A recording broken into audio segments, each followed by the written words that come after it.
Bom, então o modelo, agora à tarde, o modelo do IVA, se vocês forem em Assets, né, tem dois modelos. Tem o Fukuoka All Joints e o Fukuoka All Joints Gravity.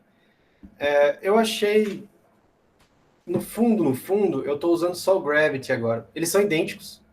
A única coisa é que na flag aqui em cima, se vocês olharem, o Gravity em um está Disabled e no outro está Enabled, né? Tá aqui. Então, a gente vai começar sem gravidade, beleza? A gente vai implementar, vai trabalhar tudo sem gravidade e depois a gente vai ver o pepino que ela vai trazer também para o nosso modelo, tá? Então, eu não preciso passar por aqui, esse modelo é um pouco mais complexo, só vou mostrar por cima. Então, a ideia é basicamente a mesma. Tem algumas coisas a mais, assim, detalhezinhos que eles mudam, né? Então, se vocês quiserem, de onde vem esse modelo, né? Vem do GitHub, eu coloco assim, Kuka Iva Mujoko. E aí vai abrir esse do pessoal aqui de Harvard, né? Então eles fizeram.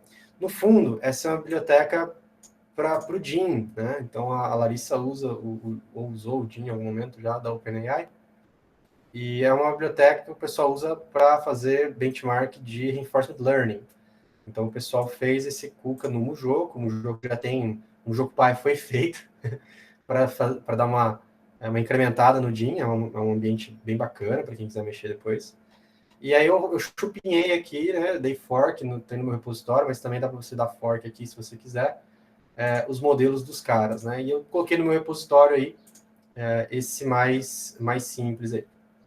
Perdão, mais simples não, eu peguei esse modelo já, que é mais complexo. Então, tem algumas coisas aqui que eu vou passar, só chamar a atenção que eles constroem, você percebe que o modelo é bem curto, e o Cuca é bem interessante. Então, você percebe que eles vão dando vários includes, né? Então, tem um include aqui, tem outro include aqui, tem outro include aqui embaixo, por aí vai. Tem os sensores. Então, depois a gente pode gastar mais tempo nisso. Eu vou abrir aqui o modelo, né? Deixa eu ver aqui como é que chama. Full Kuka All Joints.xml. Então, se você quiser abrir aí também, ele não está tão bonitinho, porque eu tirei o sim, né? O parte dele, os caras fizeram isso. Ficou mais clean um pouco. Eu diminuí essa base aqui, é uma base bem chuca, mas só para o Iva ficar em algum lugar. Ela era um pouquinho maior, depois vocês podem modelar. Essa base, ela está aqui, né? Se você abrir aqui, ela está aqui embaixo, ó. Kuka Base, esse ajeita aí, tá vendo? Ele está dentro desse arquivo aqui, Kuka Mesh Collision PEG. Então você vai lá em Kuka Mesh Collision PEG. Aí você entra aqui. Aí aqui tem as informações, né? Aqui são todos os eixos, né? As juntas e tudo mais. E aí tem também a base. Deixa eu ver, peraí que eu perdi aqui. Perdão, aqui ó, Kuka Table. Aqui, agora sim. Essa é a Kuka Table, tá aqui. As dimensões estão aqui, se você quiser alterar. E o modelo do Kuka mesmo está aqui. Kuka Mesh Collision PEG. Então, esse modelinho é bem interessante, porque ele já vem com uma ferramentinha basicona aqui de encaixe, tá vendo? Tá bem feinho. Se alguém quiser depois dar uma remodelada, fica bem legal. Ele já tem, na ponta dele, vale as mesmas coisas que a gente já usou, né? Então, se você vier aqui no site, né? Ele tem dois sites. Tem o site, porque como que você coloca aqui, esse cara cinza aqui, ó, ele é o sensor de força. Então, você só coloca um sensor de força em um site, né? Então, ele colocou aqui já, e depois já emendou nele o outro, e, portanto, esse cara aqui de cima é o site do End Effector mesmo, né? Então, se eu tirar o frame aqui e colocar os nomes nos sites, você vai ver aqui, ó, o PEG tip e o PEG, tem dois aqui, né? O PEG FT e o PEG EE, umas coisas desse tipo, tá bom? Então, você pode escolher para achar as jacobianas e as posições depois em relação a esses caras. O modelo é bem completinho, então ele é sem gravidade. Se você, sei lá, colocar esse cara assim e soltar, ele não vai cair, que é bom por enquanto, certo? Você consegue verificar as juntas, está bem parecidinho com o real, inclusive o 3D dele você vê que é bem bonitinho, né? Se a gente vê as inércias, enfim, tem várias coisas acontecendo. Então você pode dar uma olhada aí com mais calma depois. Agora a gente tem mais grau de liberdade, né? Então a gente tem algumas complicações aqui. Como a gente está trabalhando no espaço cartesiano, a gente tem necessariamente que conseguir descrever 3 deslocamentos e 3 rotações. Só que eu tenho 7 juntas, então é um robô redundante, que vai trazer problemas de redundância quando a gente começar a se importar com elas. Por enquanto a gente não se importa, né? A gente só vai usá-las. Então você pode tentar carregar o modelo aí. Se você tiver algum problema de carregar o modelo, você já me fala. O Gravity vai ser a mesma coisa, né? Então se eu chegar aqui e colocar o Gravity, a única diferença é que em algum momento ele cai, né? Então ele não tem atuação nenhuma, é só o modelo. Perceba que é bem elegante, né, a maneira que ele cai. ele sai batendo, né? Bem legal. Se você colocar aqui as forças, por exemplo. Era para ter. Ah, apareceu uma força de contato aqui embaixo. Aqui eu acho que ele está no limite da junta, por isso que ele não está passando, tá? Então.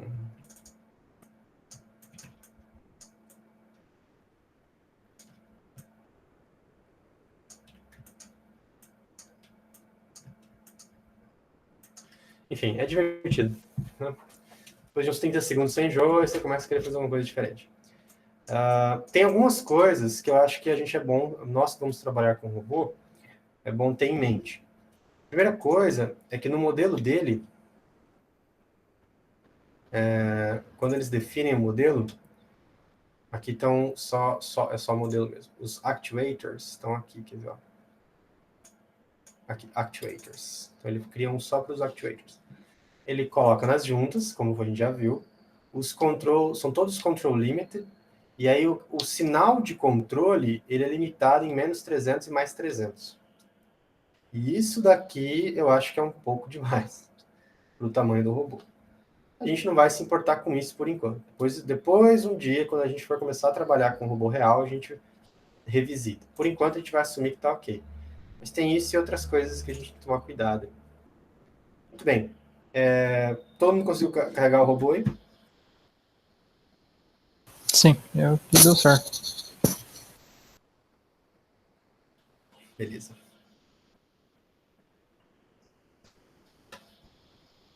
No Simulate, né? Alguém não conseguiu? Tá tentando ainda? Eu tô escrevendo aqui ainda. Tá. É o Simulate, depois o que eu ponho mesmo? Eu faço assim, ó. Eu coloco... Vou na pasta, né? Porque se eu estiver fora, ele não vai achar a licença. Quando Já você tô coloca... aqui. Quando você coloca o til no Linux, você vai para sua pasta raiz, né? Então aqui eu já acho a minha pasta, Robotics, aí eu coloco A de Assets, né? Aí tab, ele autocompleta o que tem na pasta. Aí eu coloco ali, ó, Kuka Joins. Eu abri pelo main. Eu só troquei o modelo que ele tava abrindo. Perfeito. O Mil, conseguiu no 1.5, hein? Consegui, de boa. Beleza. Abri aqui. Show. Eu dei uma fuçadinha aí.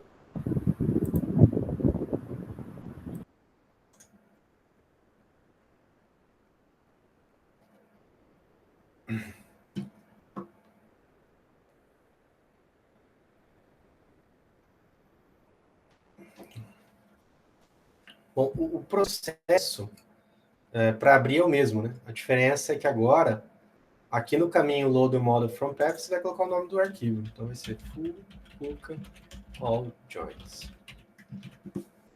.xml. Aí... Gustavo, posso, por favor? Por favor. Você aumenta a letra da sua ideia? Fica bem ruim para eu ver aqui. Tá, claro. Settings. Language. Faz aí? Não. Editor, né? Fonte. Ah. Mais um pouco? Ah, já tá bom agora pra mim. Tá. Beleza. Tranquilo. Desculpa aí se ter acompanhado a manhã inteira pequena, então. Então, se você trocar aqui o nome, não vai funcionar o teu código porque você está querendo enfiar uma ação de controle 2 por 1 em um controlador de 7 agora, porque eu tenho 7 motores. Então, a maneira mais fácil para a gente não ficar se preocupando com isso por enquanto, seria comentar tudo isso aqui, né? No meu caso. Porque aí eu não vai calcular nada, só quero olhar o modelo do Kuka dentro do Mujoku. Dentro do Mujoku Pai, no caso, né? Então, aqui não é o avançado, é o main.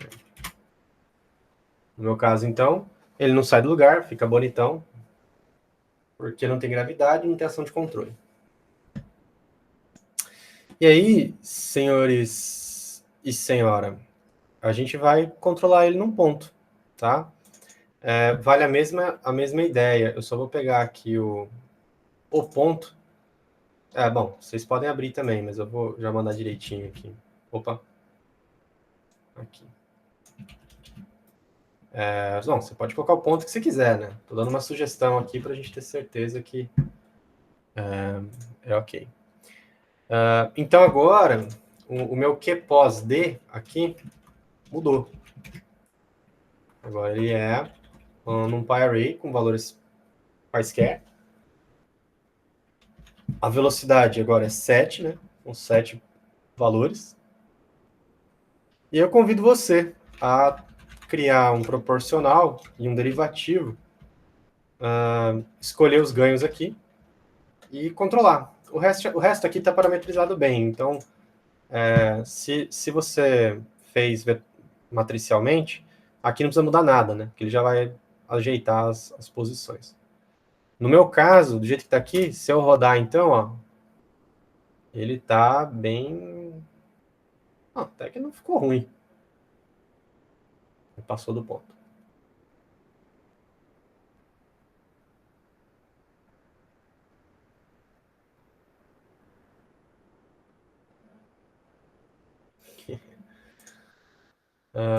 Tá, então duas coisas agora para a gente codificar.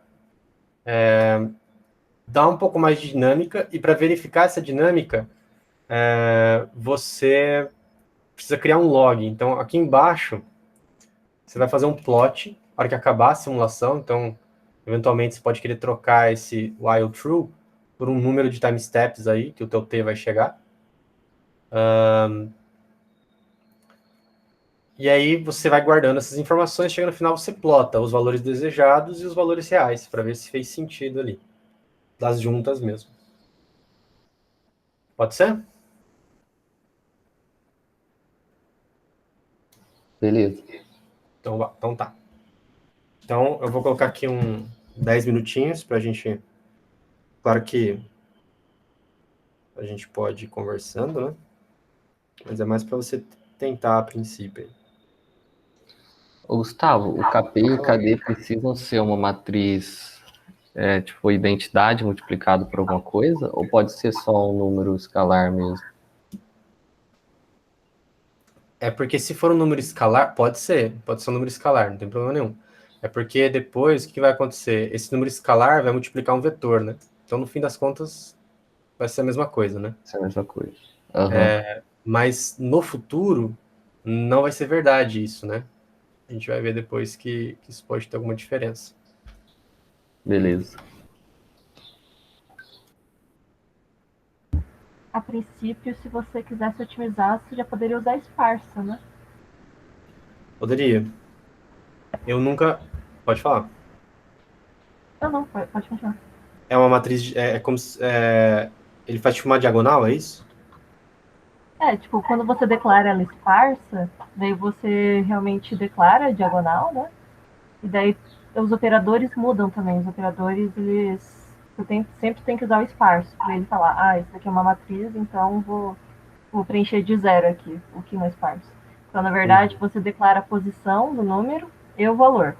Então, tipo, seria 0, 0, 0, né? Que é o valor zero. 0.461. E nisso, se você, claro, tem matrizes muito grandes, tipo, otimiza. Ah, sim, sim. No nosso caso aqui, 7 por 7, a princípio, não vai ter tanta diferença, mas de fato, né? Quem trabalha com machine learning, as matrizes são gigantescas. Na verdade, eu acabei vendo isso na matéria do Ricardo. E daí tem dependendo de como você faz as simulações, você lidar com matriz esparsa, tipo, fica 10 vezes mais rápido o programa, sabe? É Uhum. bem legal. Legal.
Por enquanto a gente não precisa de integrador, né? Porque não tem gravidade, ela não vai. A gente não vai ter erro por causa disso.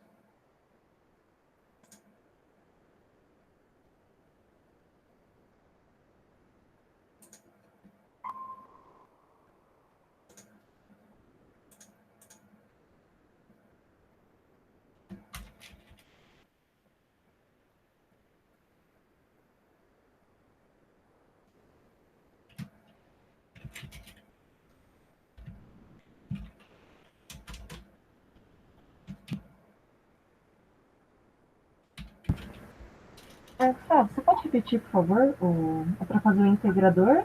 E Oi? você pode repetir, por favor? Ah, sim. Para controle de posição, sem gravidade, sem ruído, do jeito que a gente está fazendo aqui, a gente não precisa de integrativo, porque você vai ver que o erro de regime é nulo, Uhum, para qualquer posição que você der, a princípio. entendi.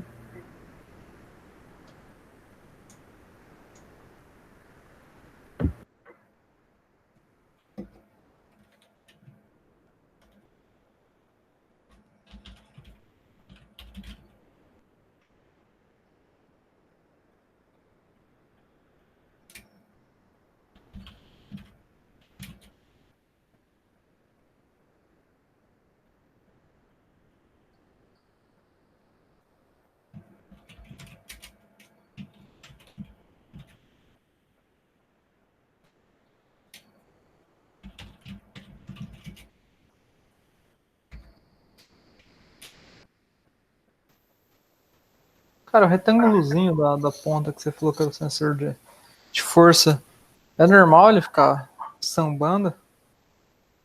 Não. Quer dizer, eu também tenho esse comportamento. Você pode me dizer por quê.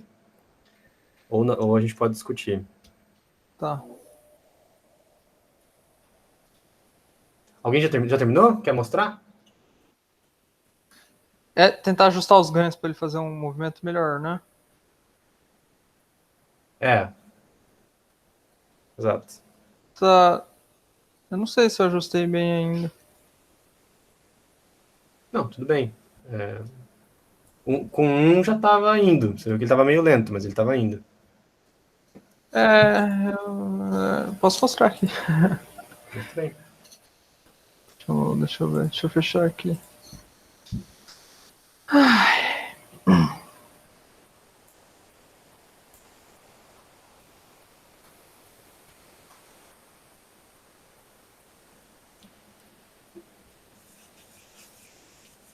Ele fica Ó, sambando ali, né? Ele tá lento ainda o meu. Não tá bom, não. Mas é.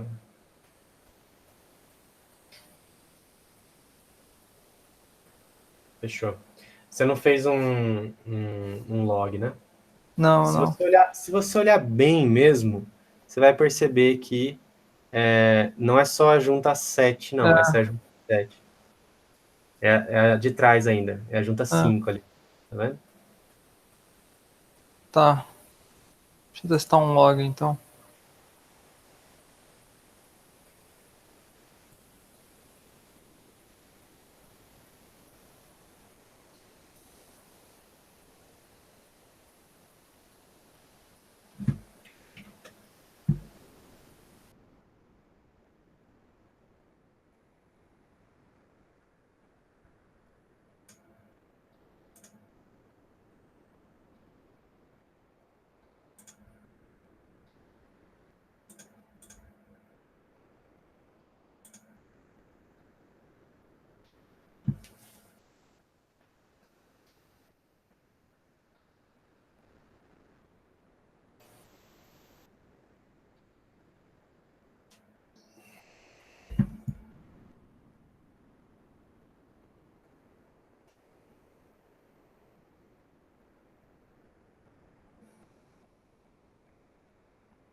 Opa, hora de levantar a soneca. E aí, galera? Conseguiram Eu algum tô desempenho? tentando lembrar como uso o NumPy log. Você quer o log? Ah, eu não sei usar o NumPy log. Como você usaria para tirar o log do. Eu faço no braço, cara. E aí talvez a Larissa possa nos dar uns pitacos aí. Eu não sou muito memory friendly. Eu faço assim, ó. Acho que a primeira coisa que eu defino é um número, né, de iterações. Então, sei lá, se t for maior que o número de time steps, eu paro. For menor, né? Então eu faço tipo assim, o número de time steps e eu defino aqui. Eu sei que o meu dt ele é um tanto ali. Então, sei lá, vou colocar 10 segundos dividido pelo dt, né? Que seria tipo sim ponto... agora não vou lembrar. Eu sei que era 0,2 milissegundos. Então, eu crio um número de time steps qualquer aqui. Aí eu faço, tipo assim, posição log das juntas, eu faço zeros do número de time steps 7, né? Aqui eu sei fazer, né? Seria mais elegante fazer assim. Então, para cada linha eu tenho 7 juntas. Aí quando eu der o Ctrl, eu acho que eu posso pegar aqui, né? Eu faço qlog ser igual, qlog t, né? Ser igual ao sim.data.qpos. É a maneira mais eficiente, porque eu descobri que, por algum motivo, não funciona dando append na lista. Eu não sei por quê. Aí você vê. E aí eu ploto aqui no final. É o jeito que eu faço, né?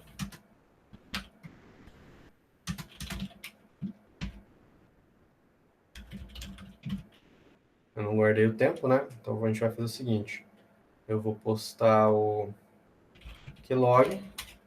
Depois eu vou plotar também o seguinte. Eu vou fazer o once. Número de time steps. Agora eu já não sei o que eu faço.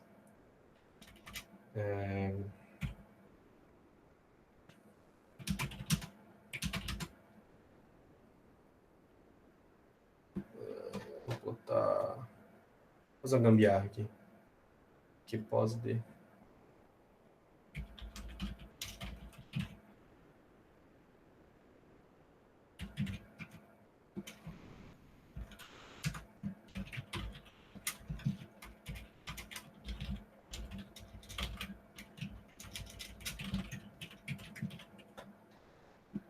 Vou colocar menos aqui.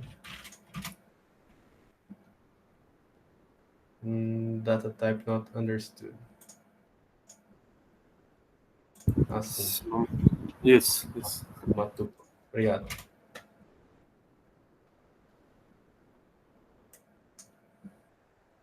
Mas tá no espaço, né?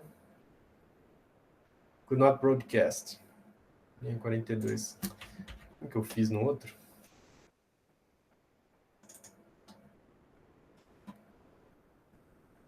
Deixa eu roubar aqui pra não...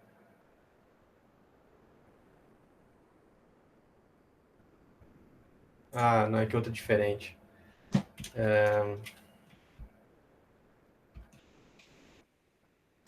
Alguma sugestão para fazer esse plot mais simples? Eu quero plotar um pontilhado das posições desejadas das juntas. Não quer criar uma lista de arrange? Da lista, arrange, daí você coloca o número de passos?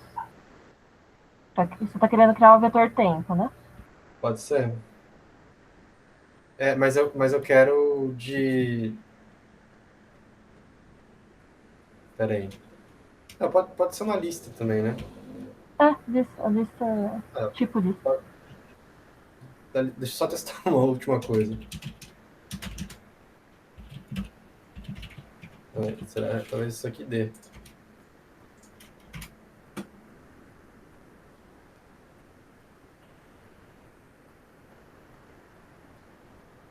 Isso, só faltou separar agora, né?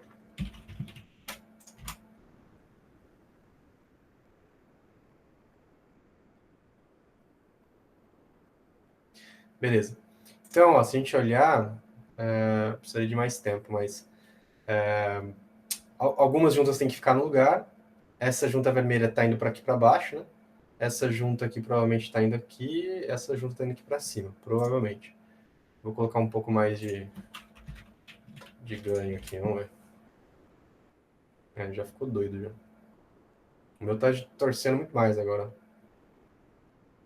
Agora ficou bem zoado. Esse é um problema derivativo, gente. Primeira coisa, derivativo muito alto, quando ele tá chacoalhando muito assim. Então, só assim, putz, tá oscilando demais, vou aumentar o derivativo. Só que você vai encontrar outros problemas por causa disso. Ó, aí tem um erro, por enquanto tem um erro muito grande, no caso aqui de regime, né? Desse cara aqui. E esse rosa era para ficar parado aqui no meio, ó. Não tá, né? Se eu colocasse mais tempo... E o desempenho não tá bom ainda, né? Em quantos segundos eu gostaria que meu robô chegasse na posição desejada?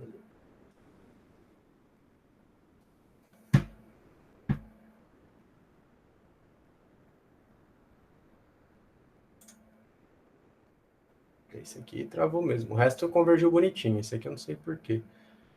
Deixa eu ver que junta que é. Eu fiz assim, ó. Cara, não sei se é o melhor. Você quer testar umas outras aí? Eu pré-aloquei o tamanho do vetor. Aí, para cada instante, eu guardo a posição dele. Depois eu ploto. Tá, certo. Isso daqui, vocês manjam já? Ou não faz ideia do que aconteceu aqui? Eu não manjo, não. Cara, isso aqui chama List Comprehension. É um negócio bem legal de Python. Você pode fazer com dicionário, com tupla. Chama Comprehension. É uma maneira bem compacta de você criar uma lista naquele lugar ali. Então, por exemplo, quando você faz isso aqui, é de fato já uma lista, né? Como a gente comentou. E aí eu posso fazer o seguinte, eu posso fazer, por exemplo, o que eu quero fazer com a minha variável? Eu quero printar, por exemplo, a letra I para cada I num range até 5. Então, o que aconteceu, né? Esse print I aqui não... foi péssimo o meu exemplo, mas deixa eu voltar. Eu vou pegar o I, eu vou criar essa lista aqui, ó. Aí, pronto. Então, ele criou... Nesse comando aqui, eu criei essa lista, ó. De 0, lógico que eu não precisava fazer isso para esse tipo de comando, né?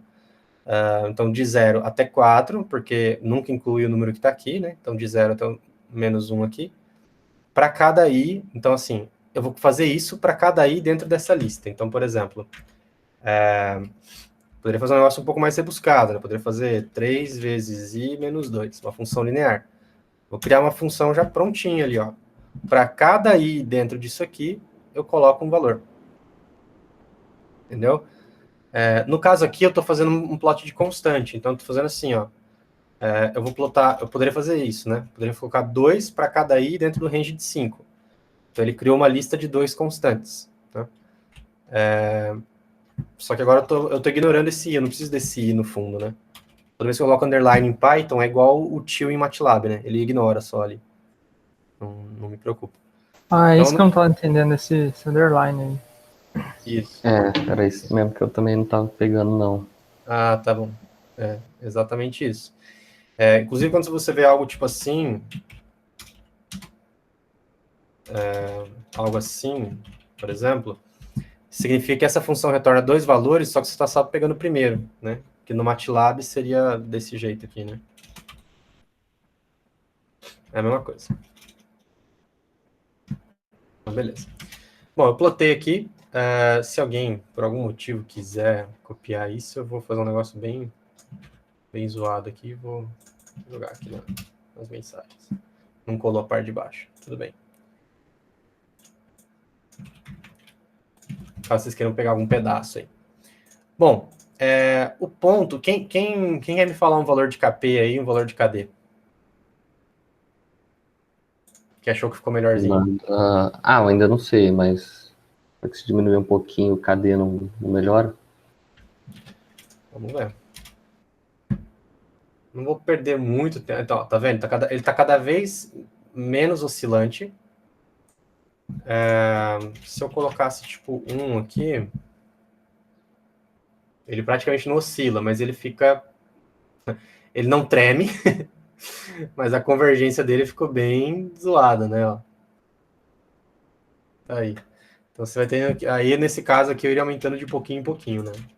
Vamos ver se melhorou um pouco agora. Bom, qual é o ponto, então? Bem-vindos ao controle de dinâmica de robôs, né? Ô, Gustavo, só um negócio, o meu não... Ele não tá plotando. Eu Não tá copiei o plotando. teu comando e ele não tá plotando. Ah, deve estar sem um import lá no começo. Ignora. Como que é o import disso? Eu não coloquei essa parte, desculpa.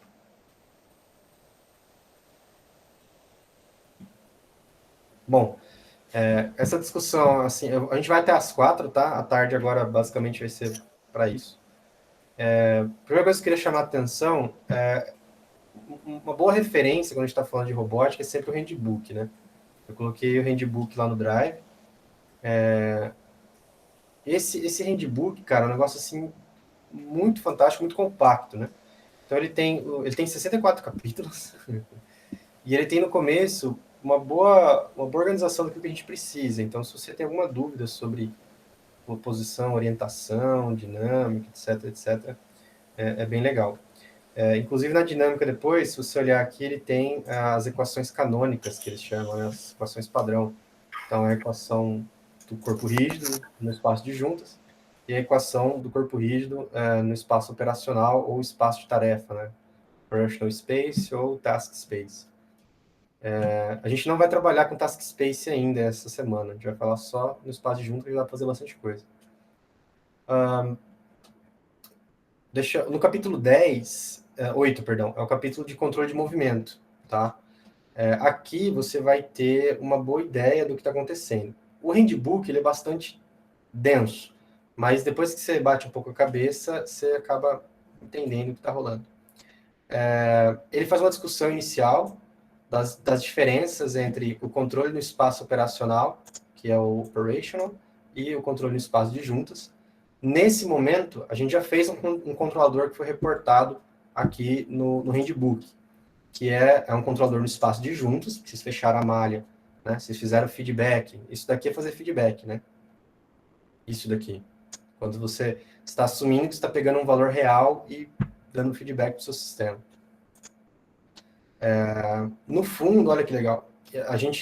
Essa daqui é a ideia em espaço de junta. Você tem um valor, uma posição desejada no espaço operacional, que você quer chegar. Você realiza a cinemática inversa para obter a trajetória, valor final das juntas. E aí você faz esse controlador que você acabou de fazer funcionar para chegar onde você quer. Porque, teoricamente, qual é a problemática? Se você chegar nessas juntas, se você fizer as suas juntas chegarem nas desejadas, esse cara é resposta para o seu problema inicial. Então, essa é uma maneira bem, digamos assim, palatável de implementar. A gente já tem esse loop pronto, a gente não tem ele com um desempenho bom. Isso é um outro problema, que eu já vou chegar lá. Mas isso aqui, o que eu estava conversando antes de começar o mini curso, era exatamente como resolver esse cara da maneira mais suave possível. A gente pode implementar, é um problema de otimização, né? Então, eu preciso variando as minhas saídas, né, para chegar nesse cara. No fundo é isso. E o pior, né? Para robô no espaço, para robô redundante, eu tenho muitas soluções, né? Então, se o Tarek e o Ricardo quiserem comentar aqui qual é a problemática, né? Porque vocês tiveram que resolver esse problema, né? Ou pelo menos lidar com ele.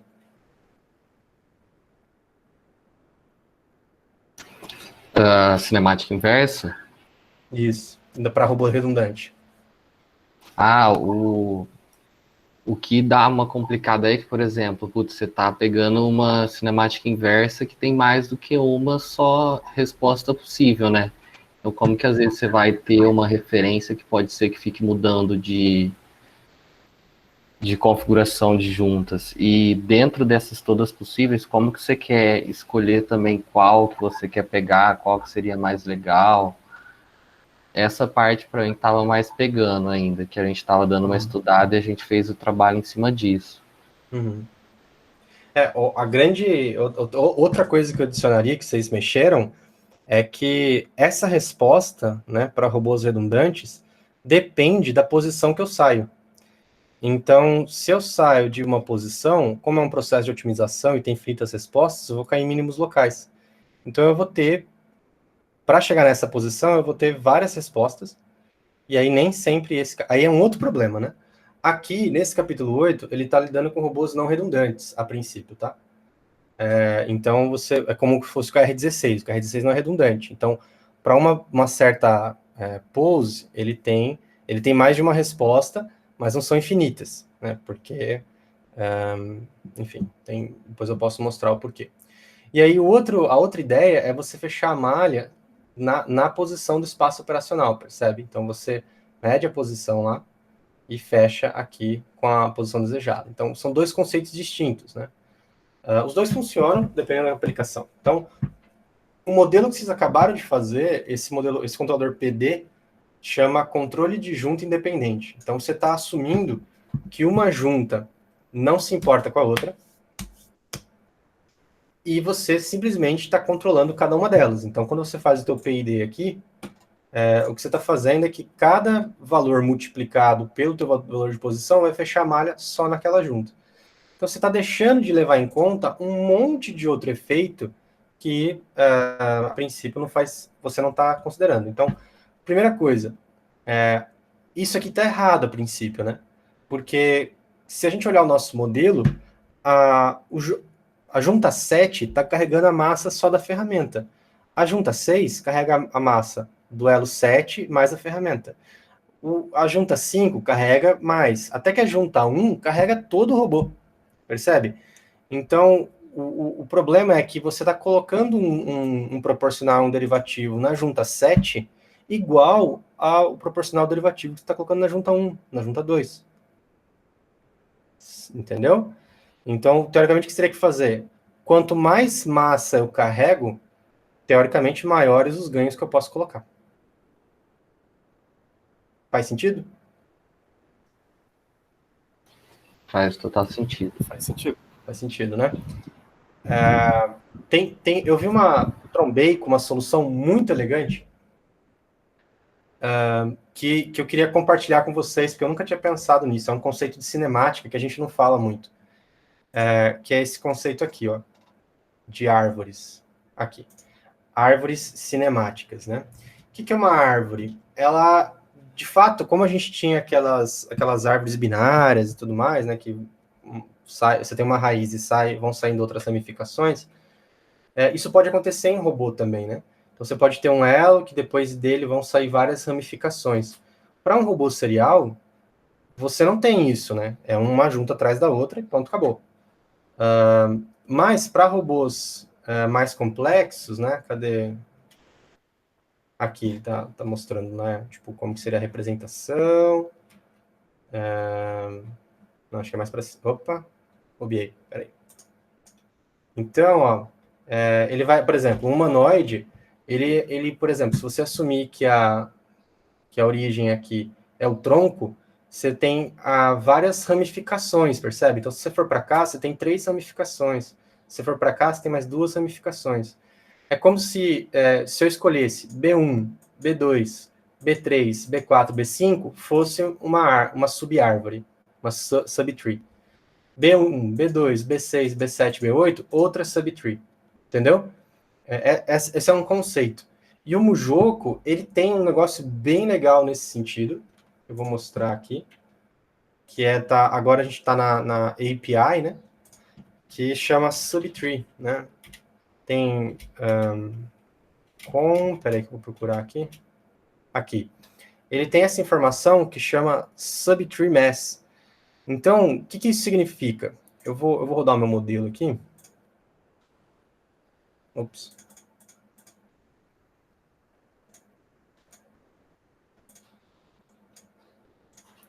Eu vou rodar o meu modelo e vou acessar essa informação aqui com vocês. Ó.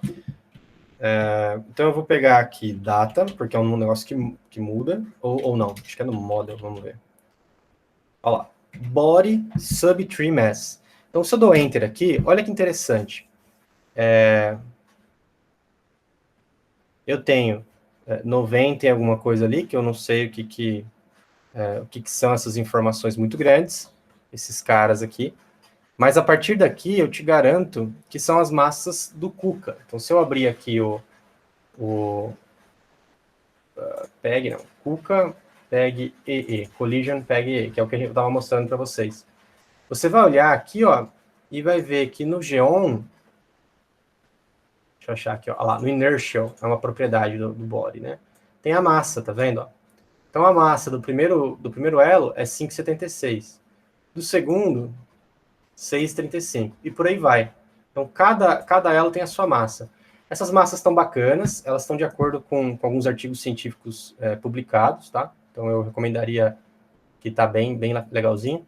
Então, se você olhar aqui embaixo, a partir daqui, ó, são as massas da subtree. Então, ó, a subtree número 7 é 1. A número 6, 2.2, porque é 1 mais 1.2.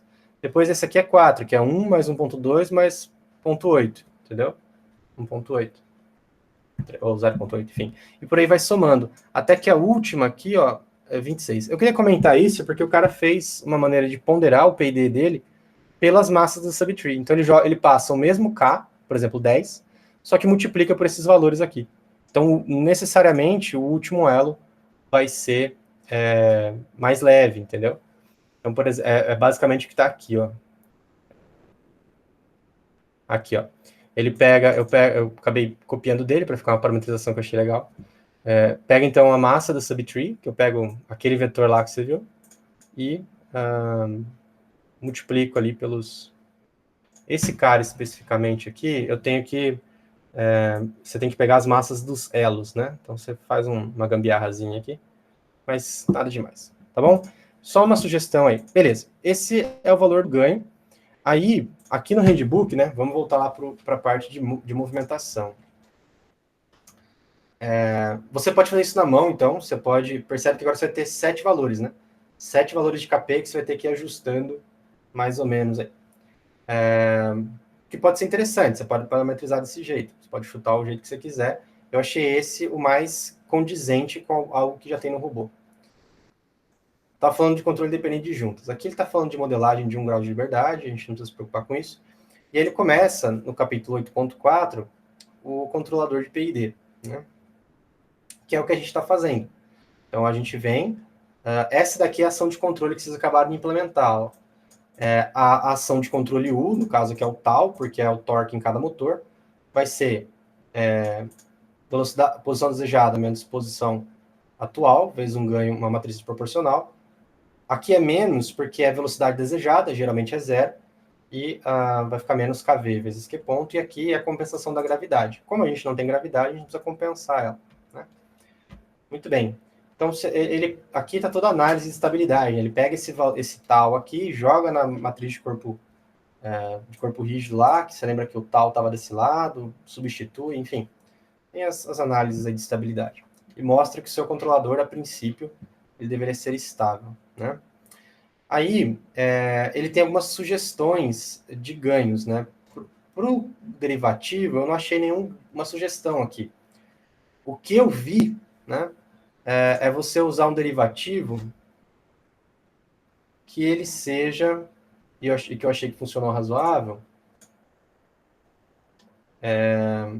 um derivativo aqui, que seja a raiz quadrada do seu Kp. Então, você pega o Kp, no caso, o autor, na verdade, sugeriu 2 vezes Kp, a raiz de Kp, mas eu achei muito. Aí eu diminuí um pouco mais ainda. Esses são os valores de KD. É uma sugestão, tá? Para a última junta, eu ainda tive que fazer bem menor, porque ela ficava... As outras juntas corrigiu só com isso daqui, mas essa última junta ela ficava vibrando, tá? Depois vocês veem se vocês não têm esse problema.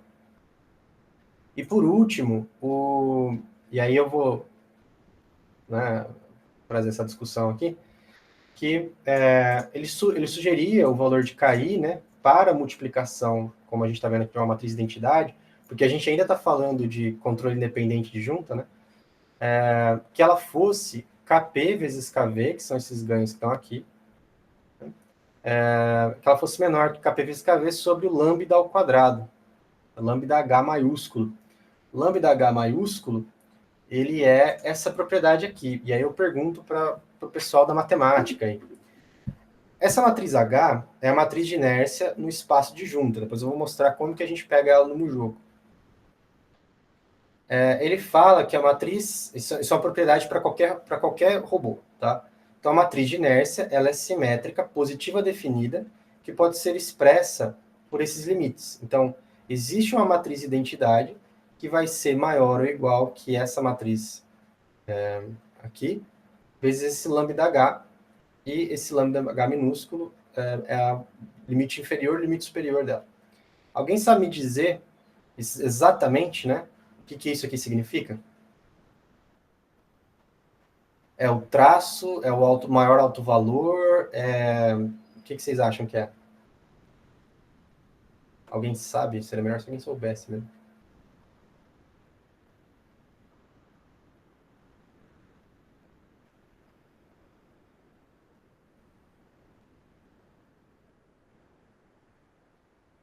É uma boa pergunta, né? Também fiz alguns testes aí.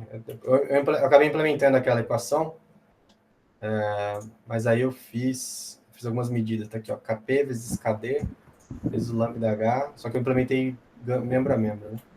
Enfim. E esse lambda H aqui é um valor que eu peguei, tipo assim, eu peguei o traço do robô, sei lá onde que eu coloquei isso aqui. Eu peguei o traço da matriz e aí achei uma média e, enfim, fiz umas coisas zoadas. Fica a dica aí. Estou mostrando coisas que a gente pode trabalhar no futuro, que vocês vão se deparar com o modelo. Alguma pergunta sobre esse controlador aqui? Esse que vocês já implementaram, né? Então, a princípio... Não sei se vai falar depois, mas como que você faz para achar o que vai compensar a gravidade? Eu vou mostrar depois.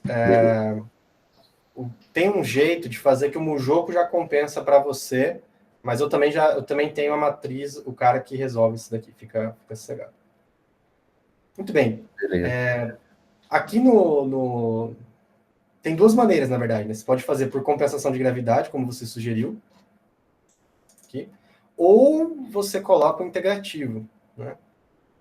A experiência mostra que o integrativo é sempre uma coisa complexa, né? A gente coloca ele, mas ele tem que ser sempre um pouquinho, entendeu? Porque ele vai inserir oscilações no nosso sistema. Beleza. Aqui nessa parte ele começa a autotunagem, é uma coisa que eu não implementei ainda, tá? Se vocês quiserem brincar um pouco, é um negócio que parece ser legal da gente tentar implementar para aprender, né? Ó, automatic tuning, tá aí as leis, entender certinho. Bom, tá. Então a gente implementa, deixa eu ver aqui o que a gente tem para fazer agora. A gente implementou esse cara, calculou, e a gente não conseguiu. Então, vamos fazer assim, ó. Eu vou esperar, você pode implementar aí a tua matriz. Se você quiser, você pode fazer uma matriz que seja, tipo, assim, né?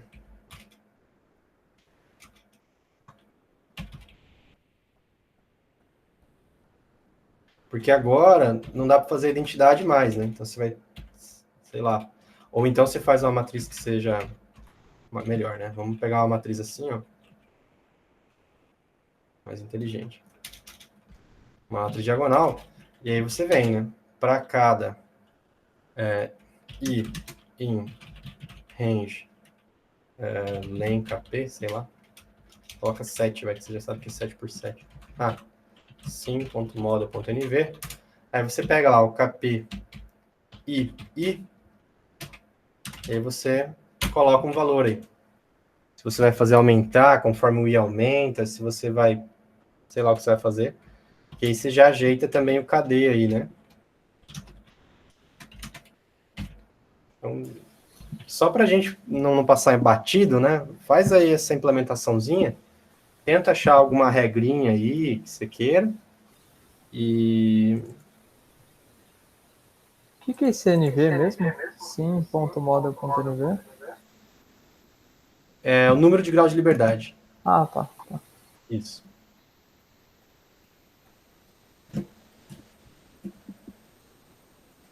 Eu vou pegar mais uma água. E aí, depois disso, eu vou falar de planejamento de trajetória. Bom, enfim, a gente já vai ver.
Gente, para pegar a massa do, do modelo de cada parte, é sim.model.body underline subtree mass, é isso?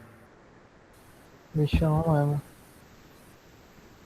Porque eu peguei essa característica, tá me vindo 12 graus de liberdade. 12 números, achando esquisito.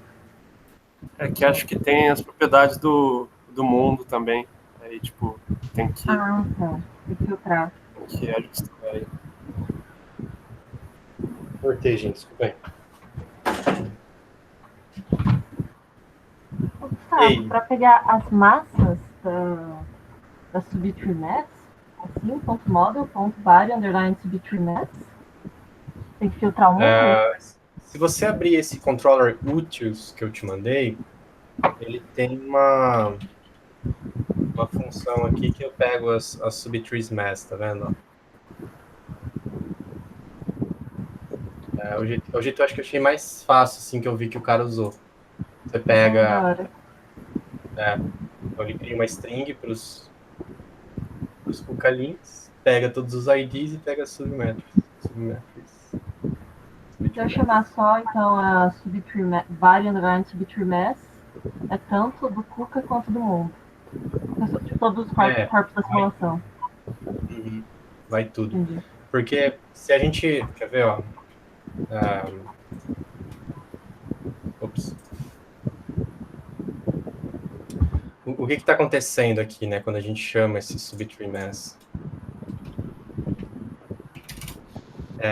Até aqui ele está somando indo e voltando. Depois aqui ele está somando a parte do pedestal já, ou alguma coisa entre eles, e depois somando meio que do mundo, entendeu?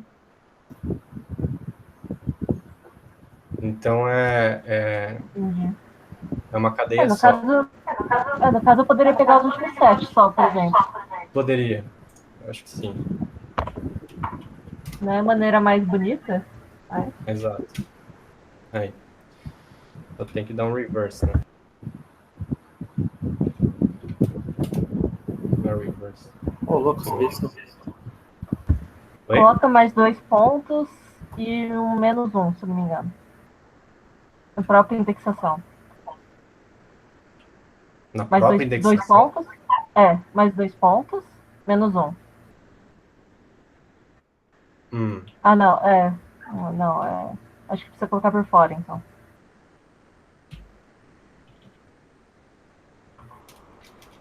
Por fora, assim? Isso. Não. 2 pontos, menos 1. Aí, Entendi. truquezinho Tá de aí. Python.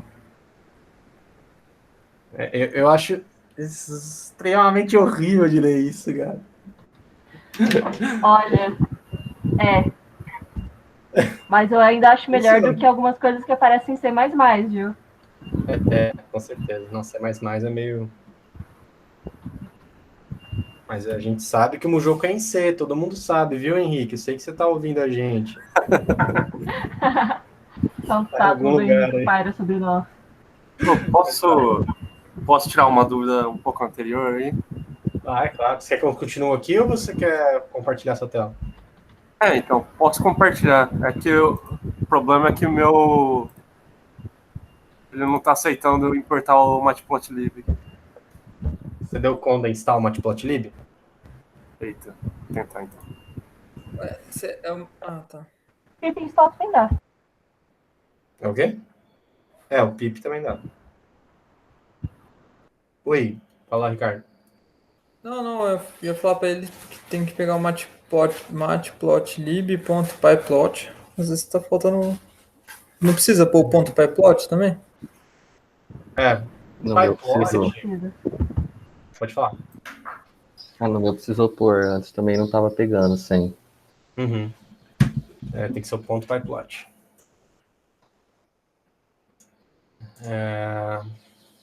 E aí, alguém conseguiu alguns valores aí que ficou razoável? Eu tentei colocar uma penalidade pelo grau de liberdade pela junta, mas ficou bem ruim. Tipo, comecei com alto, eu fui subtraindo, né? Assim. Uhum. Na verdade, eu fui multiplicando por uma 0,9, 0,8, mas ficou bem bosta. É um problema, né? Piorou, na verdade. Como que você fez aqui? Você fez pelo for, foi isso? Eu? É. Eu fiz tipo. Eu comecei com. A 00 é da base, né? Assim. Isso. Tá. Eu fiz tipo 34 vezes 1 menos 0,1 vezes I.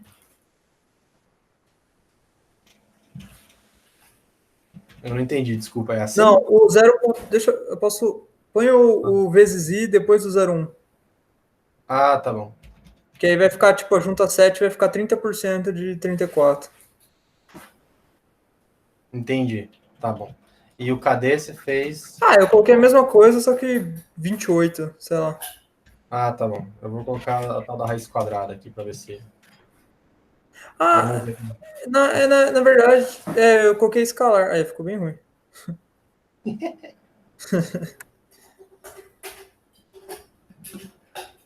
Tudo bem.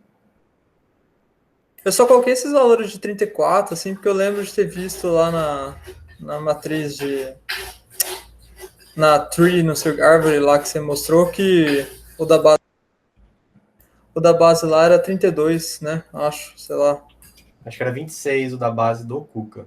Até aí eu coloquei esse valor meio chutando assim, por causa disso, mas ficou bem ruim mesmo, né? É. Se você colocar um ponto 2 aqui. Não dá.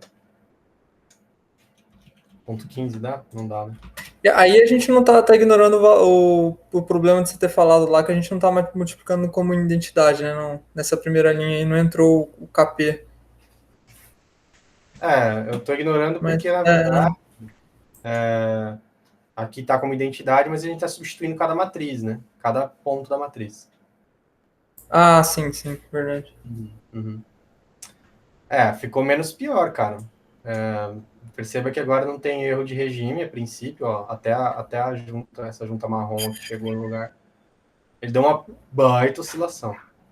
Uhum. Bom, eu tenho um questionamento para você agora, né?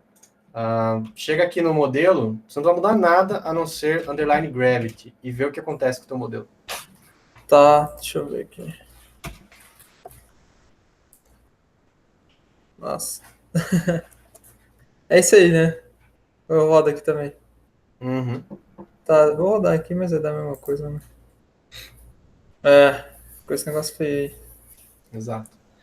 Então, a gente tem duas opções, né? Como o Tarek perguntou, né? A gente tem a opção de colocar um integrativo e e aí isso aqui é chato porque você vai ter que ficar salvando variável auxiliar para integrar numericamente, enfim. Ou você faz a compensação da gravidade. Você vai ver que mesmo a compensação da gravidade, ela não vai zerar o problema. Mas quem que é esse tal G? Bom, a primeira coisa que a gente tem que lembrar é o seguinte. Deixa eu só pegar uma equação visual aqui. A primeira coisa que a gente tem que lembrar é...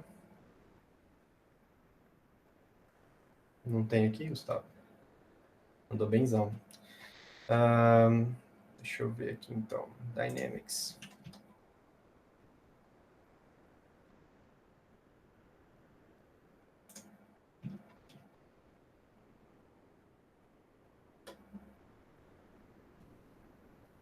Aqui. Essa não é bem isso aqui, mas é o que eu queria mostrar.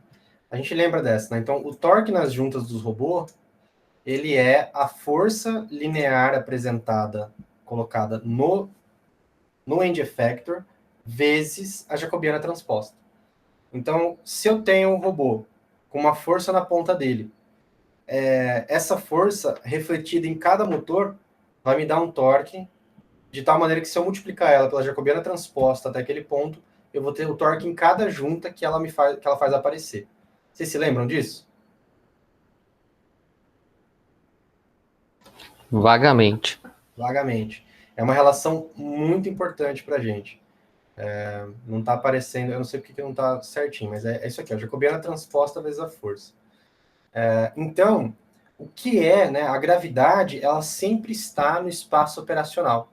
Ela é uma força aplicada no centro de gravidade de cada elemento.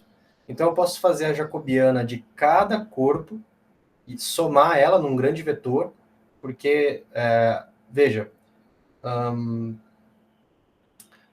quando eu tenho um robô serial, a gravidade do último elo impacta no primeiro, mas a gravidade do primeiro não impacta no último, percebe? Então eu pego essa a jacobiana do último corpo com a força do peso dela e espelho para todas as juntas.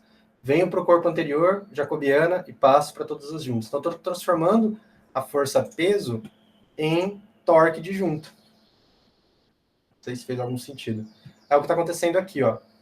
Então, ó, no Mujoco, a gente consegue pegar as jacobianas desse jeito aqui, ó. Você vai no data, e aí eu estou pegando, veja, né? Aqui está minha compensação de gravidade. Ela é, no fundo, um vetor, porque vai ser o torque que eu vou compensar para cada elo, né? Para cada motor. Aí eu venho aqui, ó, para cada corpo e massa, né? Foi o jeito que eu escrevi pythonicamente. Então, eu uso o zip. O zip é o seguinte, porque esse name bodies é um nome e esse mass links é outro vetor, né? Perdão, são dois vetores. Então, é um vetor de nomes e um vetor de massas. Quando eu faço zip, ele permite, então, eu passar esses dois caras juntos, um a um, e aí eu jogo body dentro de... os nomes dentro de body e as massas dentro de massa. E aí eu venho, ó, a jacobiana daquele cara vai ser o quê?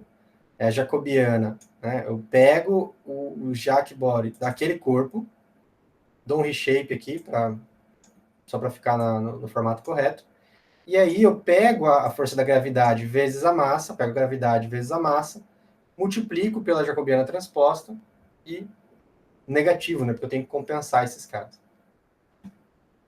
Ficou confuso o jeito que eu apresentei, para ele ter escrevido de um jeito melhor, né?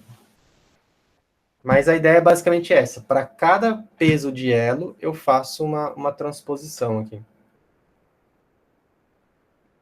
Deixa eu ver como que eu pego esses caras aqui. Tá aqui.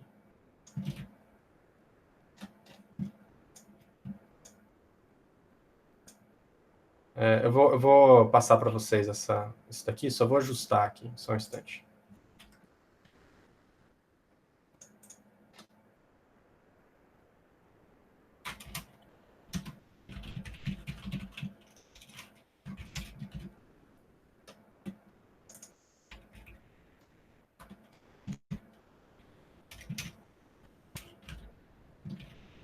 Então, a gente tem que mandar o modelo. Vamos ver o que eu vou precisar aqui ainda. Esse self vai ter que sumir. E as massas, né? Eu vou precisar das massas também. Tá aqui. Aqui eu peguei meio no braço, tá? Não precisava ser tão no braço do jeito que tá aqui.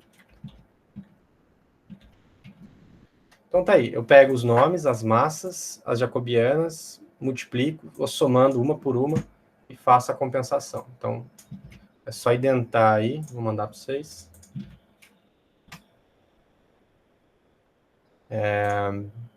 E aí, então, o que acontece? Quando eu venho aqui, na minha ação de controle, eu tenho que somar quem? Eu tenho que somar a compensação de gravidade passando o sim. Aí pronto. Só isso, né? Não vai ficar bom, mas é menos pior. Percebe que ainda assim não ficou... É porque os ganhos que eu coloquei são muito baixos, né? Os ganhos que... E se tirar colocar... Tira aí o KP, o KD, para ver se ele só segura parado. Uhum.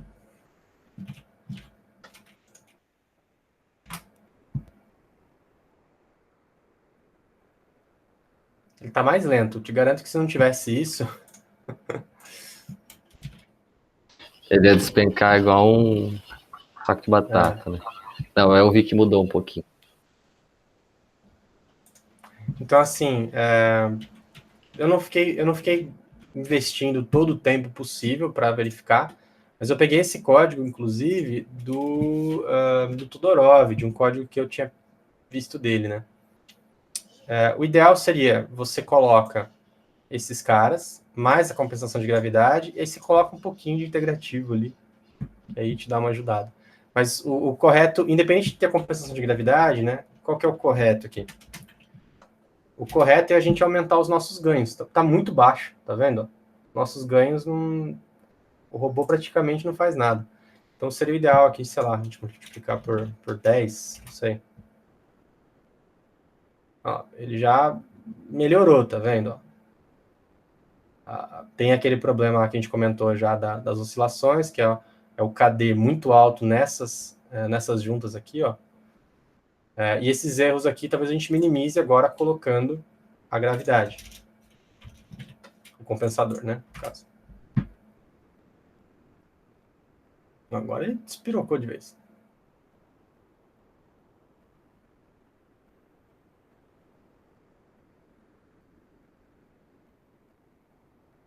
Melhorou um pouco. Se você coloca o integrativo, ele diminui.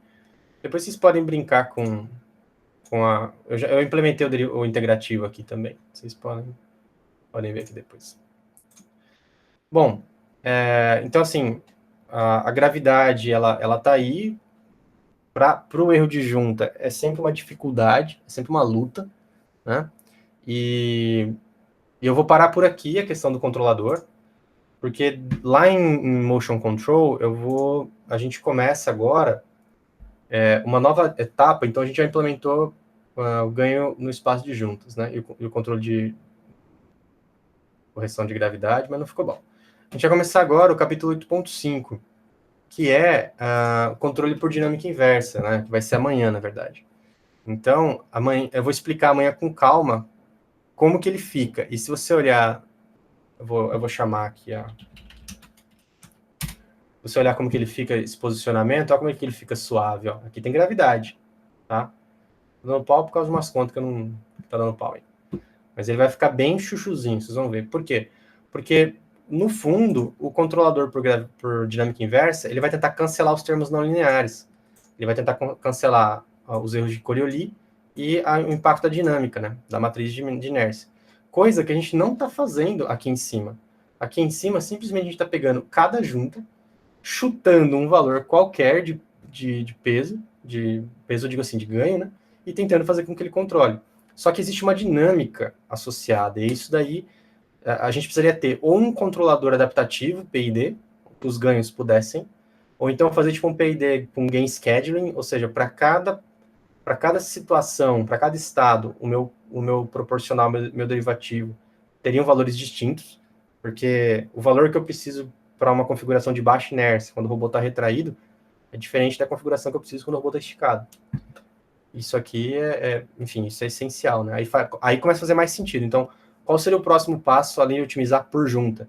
É a gente tentar levar em conta, por exemplo, as velocidades aqui dentro. Então, de alguma maneira, o meu KP e o meu KD, eles vão ser parametrizados, vão ser aumentar ou diminuir de acordo com a velocidade, por exemplo.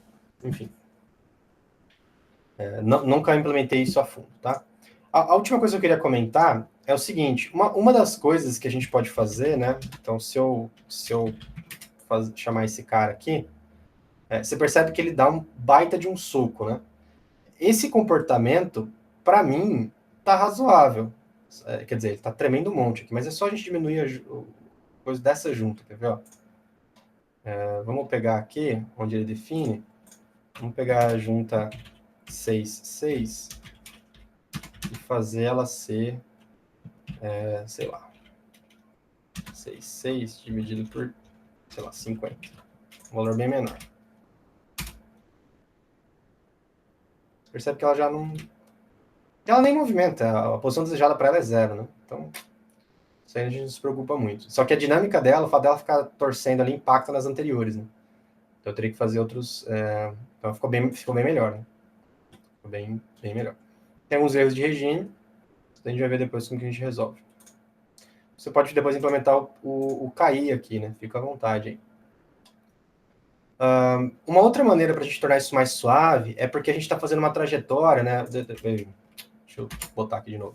A trajetória que a gente está criando para o nosso robô seguir, na verdade, é um tiro na cabeça, né? É um step, é um degrau. Então, a gente sai de uma posição que é todo mundo zero, vai para essa posição de frente de zero, só que eu vou nela com um degrau. Então, você vê que tem um comportamento aqui exatamente de degrau, como a gente via lá em controle.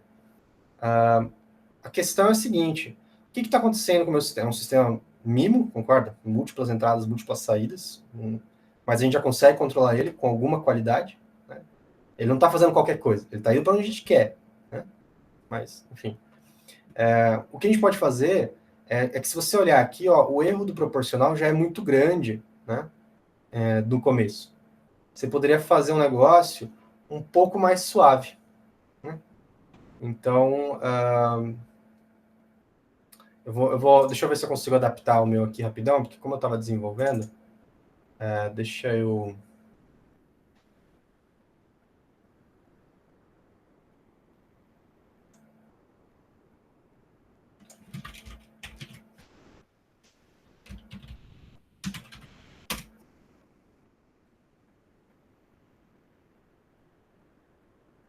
Nossa, que bizarro que ficou.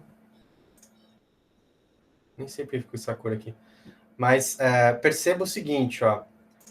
Se eu dar um zoom aqui, você vai ver que existem... Por que ele ficou assim? Bizarro. Você vai ver que existem as linhas pontilhadas e as linhas coloridas, né? De novo, deixa eu... Plots. Sei lá por que ele trocou de cor assim. E aí você percebe, né, que as minhas... Opa, aqui não, aqui ele tá bem ok. Deixa eu trocar aqui. Você pode fazer um gerador de trajetória. Então, ó... Não, ele já tá aqui, Spline 5. Foi mal, gente. Às vezes a gente se prepara tão bem, fica meio perdido. Assim. Vamos lá. Então, ó, se você olhar aqui tem umas linhas pontilhadas, ó, perceba que essas linhas coloridas, as verdes, as azuis aqui, ó, elas estão chegando nessas linhas, né? Mas no fundo, o que tá mostrando aqui pra gente, ó? Essas linhas pontilhadas são as trajetórias que eu faço meu robô seguir. Então, em vez de eu fazer ele seguir uma entrada degrau, eu faço ele seguir uma entrada que a gente chama de uma spline, né? Uma polinomial aqui. Polinomial é uma delas, ela pode ser de ordem 3, ela pode ser de ordem 5, ela pode ser uma cossenoidal, enfim, tem várias opções aí. A questão é que no começo, a posição desejada e a posição real não estão tão longe. Então ele começa com uma ação de controle mais suave, entendeu? Eu vou trocar o meu controlador aqui, que seria por junto independentes, né? Deixa eu... Aqui tá... Ó, os meus ganhos estão baixos. Eu acho que eu fiquei mexendo, ele não ficou bom, tá vendo? Mas pelo menos ele deu uma... Ah, ele tá trocando de posição. Um gráfico legal, nem sei como que eu consegui fazer isso. É que aqui você tá vendo, ó, eu criei uma posição desejada que ela fez uma spline, quando chegou aqui ele trocou. Então essas juntas foram para outros lugares, tal. Enfim, fica bem elegante. Como que isso funciona? No fundo, deixa eu usar os slides do Adriano aqui.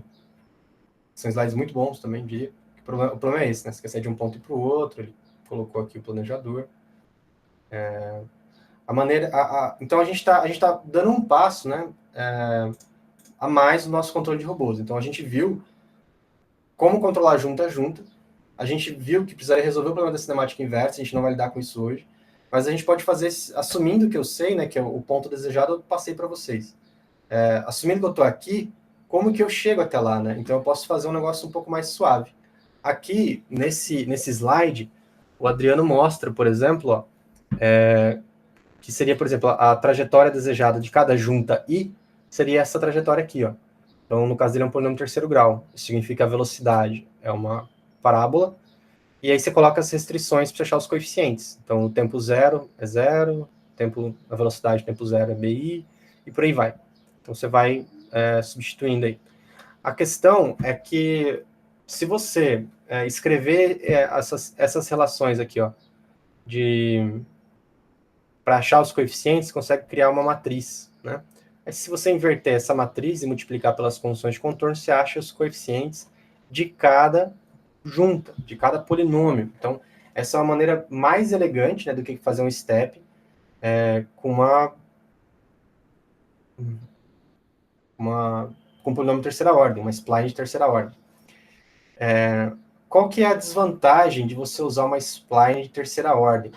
A desvantagem é que a tua aceleração, você não tem controle sobre ela. Perceba que ela no caso, vai ser uma reta, né? Você vai derivar essa equação aqui, vai ser uma reta, e você não consegue impor restrições sobre a aceleração. Quando você faz uma spline do quinto grau, a tua aceleração vai ser uma cúbica. Então, aí você consegue impor restrições na tua aceleração também. Você vai precisar colocar na aceleração, né? E aí, basicamente, você aumenta aqui. Então, depois vocês podem, vou sugerir para vocês brincarem depois com isso, que era a última parte de hoje. Nesse código utilitários de controladores aqui, eu tenho aqui esse gerador de trajetória que eu implementei. No fundo, para cada classe tem um jeito. Então, se for spline 3, tá aqui o código, né? Então, defino aquele T. Quem que é esse T maiúsculo, né? Esse é o T final menos o T inicial. Esse T maiúsculo aí. Qual que é a posição inicial, qual que é a velocidade, enfim, posição desejada. Eu chamei esse Q maiúsculo aqui dos coeficientes, né? Das condições de contorno, só porque é um vetor de posição, de juntas, né? Calculo aquela matriz, a inversa daquela matriz, que eu chamei de A, porque eu não tinha um nome melhor para dar, e calculei os coeficientes. Então, eu multiplico a inversa pelas restrições. Aí, como eu tenho os coeficientes, eu escrevo os polinômios para cada uma das juntas. Então, foi o mais compacto que eu consegui, e vale o mesmo para a quinta ordem, né? Só muda a matriz. A estrutura é exatamente a mesma. Poderia fazer um negócio até mais interessante, né? E aí eu vou ter que levar em conta as acelerações. E aqui estão, enfim, você pode dar uma olhada depois. A minha sugestão, né, é que você vai ver aqui, no meu caso aqui, dos ganhos que a gente escolheu, ele está dando uma pancada. Só de você colocar esse planejador de trajetória, você vai ver que ele vai continuar oscilando, mas o sobressinal vai cair bastante, ele vai oscilar bem menos. Ainda vai oscilar, mas vai oscilar bem menos, tá? Eu gostaria de falar para você que eu achei no handbook essa explicação, eu não achei, tá? O Craig, que é o que o pessoal costuma usar, eu sei que tem, e o Siciliano tem um pouco também. Então, se você for no livro do Siciliano, lá em Inverse Kinematics, ou não é aqui. Aqui, ó, ele tem um capítulo de planejamento de trajetória. E aí ele explica isso, né? Então, ponta a ponta, ele fala das cúbicas, tá vendo? Ó? Ele fala das cúbicas, das restrições, como que você coloca aqui. Dá um exemplo, ó, você pode fazer para quinta também, e ele vai mostrando, né? Como que as coisas ficam, etc, etc. Tá bom? Dá para você, se você quiser referência. Então, e depois você teria que dar um novo passo, né? Porque a gente sabe controlar a posição numa junta, a gente precisaria fazer um negócio um pouco mais suave, para ele não ter esses arranques, né, de começo. O terceiro passo seria o quê? Criar um planejador, um cara que para cada junta, para cada ponto, ele cria uma trajetória desejada e o teu robô segue para cada junta, né? Olha, eu não cheguei a implementar isso daqui, mais ou menos vocês viram agora há pouco, né? Então, se você olhar aqui, bom, na verdade, juntas independentes. Então, se você olhar esse cara, ele vai primeiro para esse ponto aqui. Quando ele chega lá, ele troca para outra trajetória. Então, isso, por exemplo, são dois pontos diferentes que é como se fosse aquilo lá que ele está mostrando, né? Então, ó, se você acompanhar essa junta de cima, ele vai, depois volta, essa junta de baixo, ela fica aqui, depois ela avança, enfim, e aí você vai trocando as juntas de lugar. Enfim, pessoal, alguma pergunta até aqui?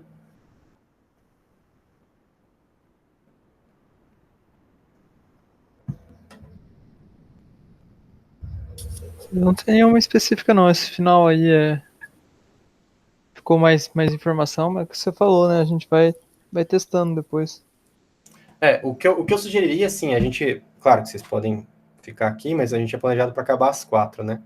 Como eu gastei um pouco mais de tempo na discussão do controlador, a minha sugestão é a seguinte, você já tem uma implementação com entrada de grau, que é essa que você tem aí, certo? A minha sugestão é que você tente implementar pelo menos uma spline. Então, para sair do ponto que ele já está, que é zero, todo mundo zero, e ir para esse ponto desejado, entendeu? E aí você vê as dificuldades e bater um pouco a cabeça com o Python e tal, para tentar fazer essa implementação. Aí a gente pode discutir amanhã, ou, enfim, se quiser mandar mensagem em box também. Mas por que fazer isso? Porque você tem mais controle sobre os seus movimentos, né? Então, nesse momento, a gente não precisa de nada. Então, quando eu falo uma entrada de grau, eu estou falando uma posição desejada diferente de zero, velocidade e aceleração nulas. Né? Quando eu estou falando de uma cúbica ou de um polinômio de quinta ordem, eu estou falando de velocidades e acelerações não nulas desejadas. E isso vai fazer sentido para a gente quando a gente for implementar esses controladores mais avançados. Por exemplo, por dinâmica inversa. Porque a ação de controle que eu vou colocar vai depender da posição desejada, da velocidade desejada e da aceleração desejada. Funciona se eu colocar esse cara zero e esse cara zero? Funciona, mas não vai ficar tão bom, entendeu? Porque aqui ele vai ter uma compensação melhor. É isso. Acho que a gente está um pouco cansado também, né? Não sei se vocês estão... Eu não sei se eu entendi como implementar essa parte do controle de trajetória e dos slides. O que está acontecendo aqui, ó? Para cada valor de t que teu loop passa, a sua posição desejada é sempre a mesma, concorda? Beleza. Então, assim, isso daqui é uma entrada... seria a mesma coisa se eu tivesse um vetor gigantesco de Q pós desejado, que seria esse cara aqui, por exemplo. Tem uma lista grande onde todos os valores são iguais. E eu venho aqui e fico acessando o valor t a cada instante. Então, qual que é o valor desejado naquele instante? É igual ao anterior. E agora? É igual ao anterior. E assim vai. Né? Aqui seria meu planejador de trajetória. Eu teria que vir aqui, por exemplo, né? Sei lá, aqui em cima, criar, tipo assim, o meu Q pós-desejado, ele seria, e aí, tipo, Q vel desejado e o Q aceleração desejado, ele seria meu traje planner, e aí ele retorna para mim a posição que cada junta vai andar, a velocidade e a aceleração. Como eu sei as velocidades e acelerações? Porque eu derivei a posição, e a posição eu sei de onde eu saio, sei onde eu chego. E aí, tendo essa trajetória que eu estava mostrando pontilhada lá, eu crio esse cara antes de começar, e aí para cada loop de t aqui, para cada instante de t, eu passo um valor desejado diferente, entendeu? Beleza. Fez sentido agora? Sim. Aí, Gustavo, o que fica que dá para você parametrizar nesse planejador de trajetória? Porque,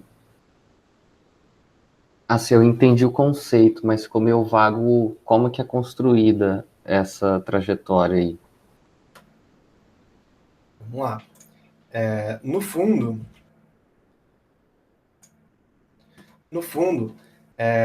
em vez de você ligar por uma reta quase que vertical, que é o que o degrau faz, você faz essa trajetória aqui, que eu fechei, né? E tem já umas figurinhas prontas.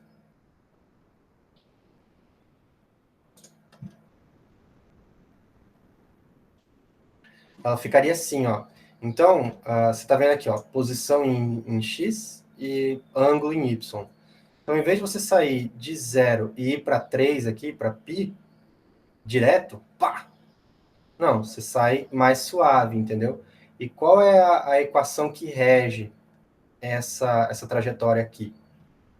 É esse polinômio terceiro grau aqui, ó. No caso, esse cara aqui, tá? Aí é uma escolha meio que arbitrária sua. Tipo, o que eu fiquei com mais dúvida também é assim, como que você sabe quanto tempo que isso vai demorar?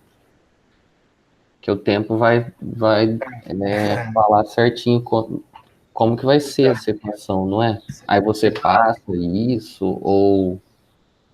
Assim, dá pra gente criar umas métricas para isso, né? Só que Aham, são duas coisas. Primeiro, que a gente não conhece muito bem o robô.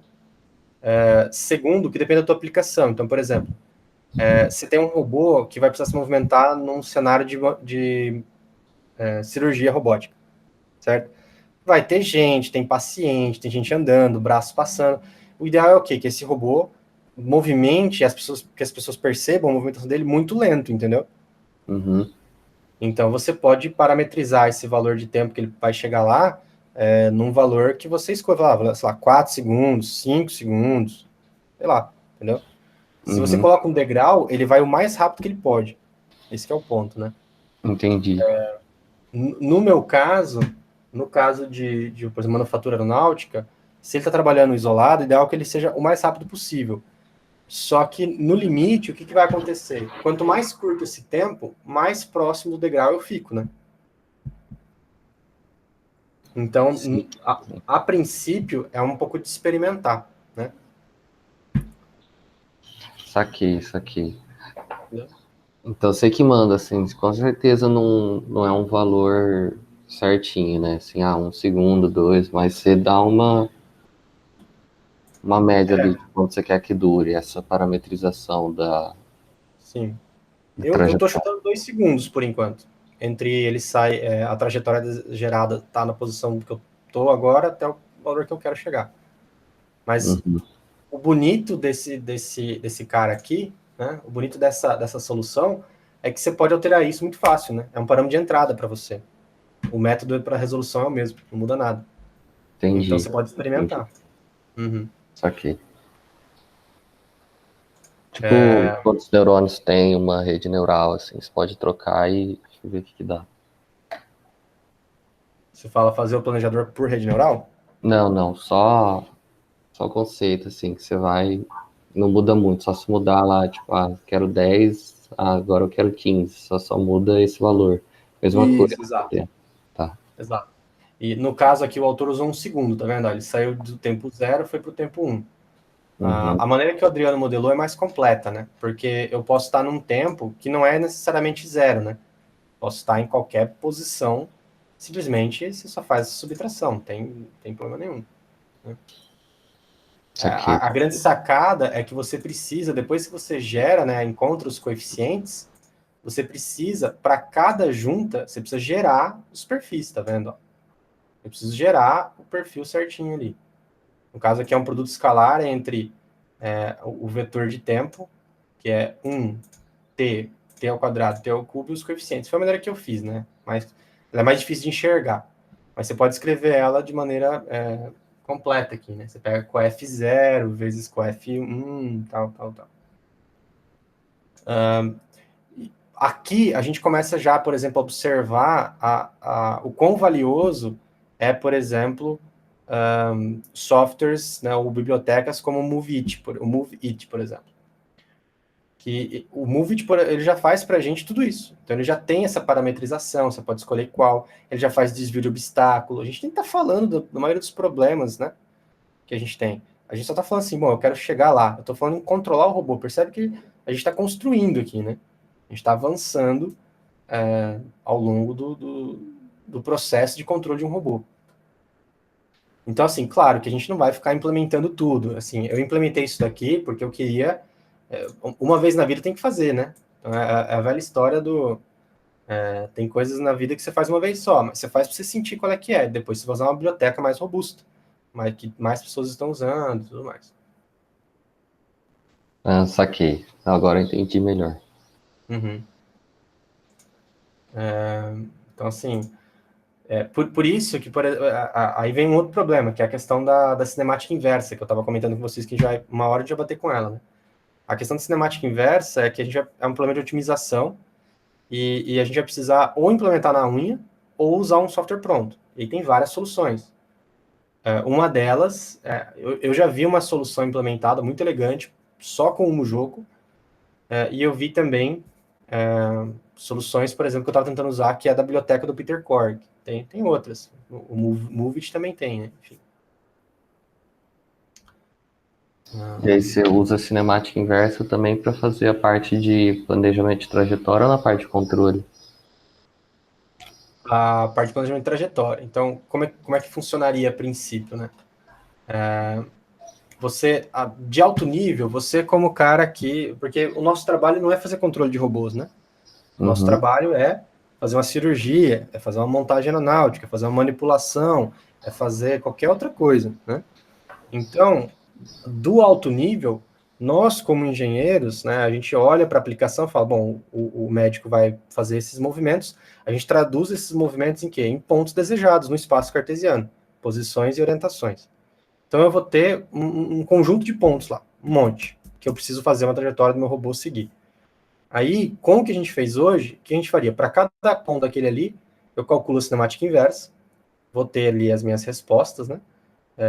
E aí, para cada instante, então, eu vou mandando, ó, cheguei no valor? Cheguei, muda, atualiza o valor desejado. Bom, fechei a malha, fechei, cheguei, então troca, atualiza.